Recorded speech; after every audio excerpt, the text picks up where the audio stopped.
Okay, thank you, Alice. For those of you who don't know me, I'm Eliza. I am a final year DPhil student, and I'm not going to talk about my PhD today. I'm actually going to talk about projects that I worked on this summer for 3 months at Portland. So I worked on antibiotic resistance. So bacteria often have defense mechanisms which allow them to resist antibiotics, so the drugs don't work to kill them anymore. Sometimes they have special enzymes that destroy our antibiotics. Sometimes they can make modifications to the targets of antibiotics, so the drugs can't recognise them anymore. Sometimes they even have an efflux pumps, which can just boot the drug out of the cell before it has a chance to act. So nowadays, resistance is pretty much everywhere, and that begs the question, how do doctors choose which antibiotics to use for their patients? How do they know if it's going to be no good because of resistance, or if it's going to be effective for their patient? So let's imagine you've been admitted to hospital with a life-threatening bacterial infection. This is the sort of thing that hospitals are going to do to decide what works for your infection. Well, they'll take a sample from you and they will culture it and grow it overnight in the lab to find the bacteria that making you ill. And we have to wait a day for that because the bacteria, they need time to grow. And then we need enough of those bacteria to do a test. So we'll wait another day. We're going to incubate bacteria overnight and grow up enough of them to do the testing. We are now ready to do the antimicrobial susceptibility test. And what the microbiologists will do, they are going to try and grow your bacteria in antibiotics and see if that works. Now, if they do that and they don't see any bacteria growing, that is good news. It means the bacteria has killed them off, and that's a good antibiotic to probably use for your infection. But if they do get bacteria growing, even though you've added antibiotics, that's a sign that the bacteria are resistant. And if that antibiotic isn't clearing the infection in the test tube, it won't clear the bacteria in your body either. So thanks. Looking at that, if you're thinking at all, how do we have time for this if I'm critically ill? Well, the answer is no, we don't really have time for this. And the doctors, they have to do something. So what they will do is they will start throwing antibiotics at you before the results of these tests are available. But that's without knowing if those antibiotics are actually going to work. So this means a lot of unnecessary antibiotic and inappropriate antibiotic use. It means that patients are suffering and deteriorating while they're waiting to know what the right drug is. And it means we just encourage resistance to spread even more for drugs that might not even have been helping the patient in the first place. Like, these methods have hardly changed since we discovered antibiotics in the first place, but we still consider them the best that we've got. So we really need a better way. And my internship starts to come in a bit here.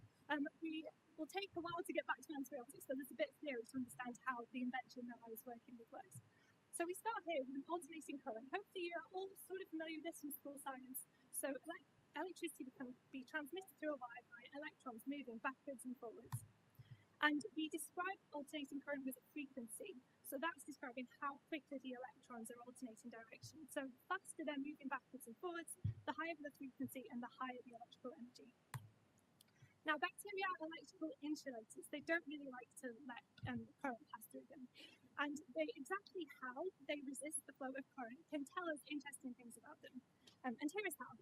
So let's imagine we apply this really slow, low frequency, low energy current to the bacteria cell. It's so low it can't interact with the bacterium at all. It has to go around it.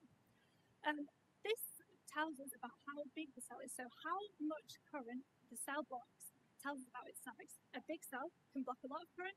A smaller cell blocks less of it.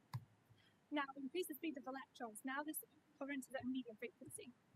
It doesn't really tell us about the size anymore because now it can start interacting with the cell's membrane.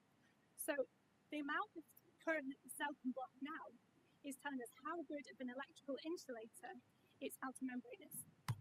And then if we make the current go much higher, we can actually bypass the membrane altogether and then interact with the insides of the cell. So how a cell blocks a high frequency current tells us about the electrical properties of its insides. And we take all of these measurements in a device called a microfluidic impedance cytometer. So we have a very tiny tube, and we pass cells through it one at a time, and it's full of fluid, and it also has electrodes lining it, so we're exposing the bacterium to electricity. And as the cell goes through the tube, we measure how much current does it block at 2 key frequencies. Low frequency, which tells us how big the cell is, and a higher frequency that interacts with the membrane and tells us how electrically leaky the cell's membrane is. And we send our cells through the tube one by one, and we can plot our results on a graph that looks like this. So So on the x-axis, we plot how much it blocks the low-frequency current, and that tells us about the cells. So along the x-axis is more resistance to that current and bigger cell. And as we go up, let's say the cells here, it's telling us that the membrane resistance is increasing as you go up the y-axis, because that's how much it blocks the mutant flow. So we send cells through one by one, and we start adding points to our graph. In real life, you can do the super fast, 100,000 cells in less than 3 minutes. So when you have that many points, they all start to merge together and they form a heat map that looks like this. And this is kind of an electrical fingerprint of the cell population we started with. But why on earth would we want to do this, and how is it going to help doctors make better choices about the antibiotics they use? Well, if you use an antibiotic and it's being effective, it can change the electrical properties of the cells it's working on. And that makes the shape of our plot look different. And the really exciting thing is that you can see these changes start to emerge after only a few minutes of treatment. So I'm not going to show you my data because it's confidential and I'm not allowed. So this is from published data from the table reference at the bottom, credit to the author of this paper. I'm going to show you results from meropenem first. If you've heard of penicillin, this works in the same way. It stops bacteria from making and maintaining their cell wall. And this is what the data looks like. So the first change I'm going to point out to you, if you look about only 15 minutes after penicillin has started to work, you see the plot starting to shift to the right, and that's because the cells are increasing in size. As their cell wall breaks down, it can't keep the water out anymore, so water starts to flood into the cells start to swell up, and eventually they will explode. And you can also see a bit later the plot starts to shift downwards a bit, and that's because the cell wall is breaking down. And as it disintegrates, it can't insulate electricity as well anymore, so it becomes leakier. Here are two antibiotics that work in the same way as meropenem and penicillin, and you can see the same sort of trends happening. The cells get bigger as they swell up, and they become more electrically leaky as their membranes break down. These two antibiotics, they work in a different way, and you see the opposite thing happening. Actually, the cells are getting smaller here, and that's because they're leaking out. They've got holes in their membrane, and their contents is sort of leaking out into the surroundings. For colistin, this is exactly how it works. This is not surprising at all. Colistin forms holes in the bacterial cell membrane. Gentamicin is a bit more surprising to see this. It actually just stops the cells from making proteins, but we think it has similar chemical properties to colistin, so perhaps it's having some of the same sort of side effects. And ciprofloxacin as well, this is my last example for you. This one's a bit more subtle. This is a DNA, it causes the cells to accumulate DNA damage. And you can see the cells getting slightly bigger because they're trying to divide, they're growing, but they want to divide, but they can't because their DNA is too damaged.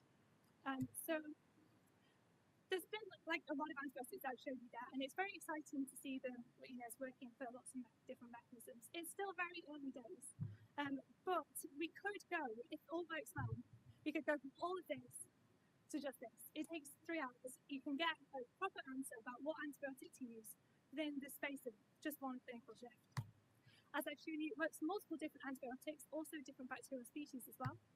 We get the same results as when we use our existing methods, only much, much faster this way. And all of the stuff that it uses is really cheap and readily available. It's already hanging around in every single microbiology lab. Resistance has evolved to every single antibiotic in clinical use. There are no exceptions. And I think that WHO estimates the time between a new drug coming on the market and the time to resistance compromising its efficacy is 2 or 3 years. It only gets about 2 or 3 years. And I'd love to be proved wrong, but I don't think that any one drug or stewardship intervention is coming out to save us from all of this. Bacteria and evolution are really smart, and I think antibiotic-resistant bacteria is something we have to learn to live with. But I don't think we need to lose hope. I think there's a lot that we can do to fight them. And one thing that we really must and hopefully can do soon is leave the slow susceptibility testing methods in the past. Antibiotic resistance is really scary, but I have a lot of hope that new technologies are coming soon that mean we will be able to use the right drug the first time. We can protect our really precious last resort drugs for when we really need them, and hopefully keep one step ahead of the superbugs. Thank you for listening. This work was done in collaboration with UK Health Security Agency. Those are lovely people that helped me. The invention was developed by engineers at Southampton. They've spun it out of a company called iFast. There are the references if you want to know more. Thank you.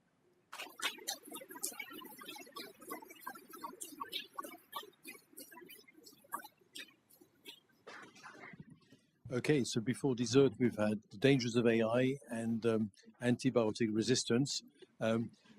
Anybody would like to ask Liza? I can see.